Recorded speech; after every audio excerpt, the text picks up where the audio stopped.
Drama serial जंजीरें की अगली किस्त में हम देखेंगे कि रबिया सौराब खान के डर से जंगल की तरफ भाग जाती है, क्योंकि उसे लगता है कि सब लोग उस पर ही इल्ज़ाम लगा रहे हैं बानों को लेकर, और वो ये बिल्कुल भी बर्दाश्त नहीं कर पाती। उसे लगता है कि सारी गलती उसी की है, बस इसीलिए वो सदमे में आकर जंगल की तरफ भागने लगती है। यहाँ तक कि उसे लगता है कि कोई उसका पीछा कर रहा है। ये जंगल तोरसम के इलाके की तरफ आता है।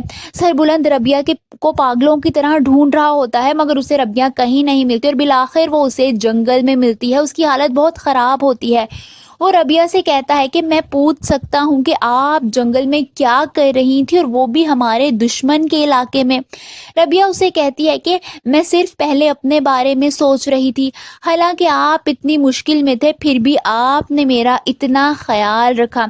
सरबुलंद खामोश हो जाता है।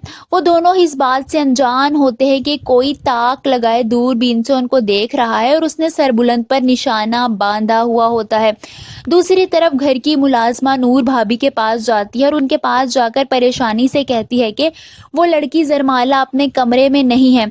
मगर नूर भाभी को तो किसी चीज़ की परवाह ही नहीं होती, उन्हें तो वैसे ही रबिया बिल्कुल भी पसंद नहीं होती। वो गुस्से से कहती हैं कि छोड़ो इस मनहूस लड़की को, क्योंकि उन्हें रबिया से नफरत होती है। उन्हें लगता है कि जब से वो आई है तब से सब कुछ हवेली में बुरा ही हो रहा है। दूसरी तरफ हम देखेंगे कि सरबुलंद और रबिया घर की तरफ वापिस आ रहे होते हैं जब कोई सरबुलंद को आकर उस पर निशाना तान लेता है। सर पर निशाना ताने वो सरबुलंद के पीछे खड़ा होता है। रबिया ये देखकर एक बार फिर डर जाती है। उसे मुदस्सिर वाला सारा वाकया याद आने लगता है। वो सहम जाती है। वो उसको रोकने की कोशिश करती है, मगर इतनी देर में कोई ट्रिगर दबाता है और गोली चल जाती है। रबिया बहुत ज़्यादा डर जाती है। वो हैरान परेशान हो जाती है। आप सबको क्या लगता है, क्या गोली वाकई सरबुलंद को लग गई है या फिर ये सिर्फ और सिर्फ रबिया का ख्याल है? कमेंट्स में अपनी राय का इजहार ज़रूर कीजिए।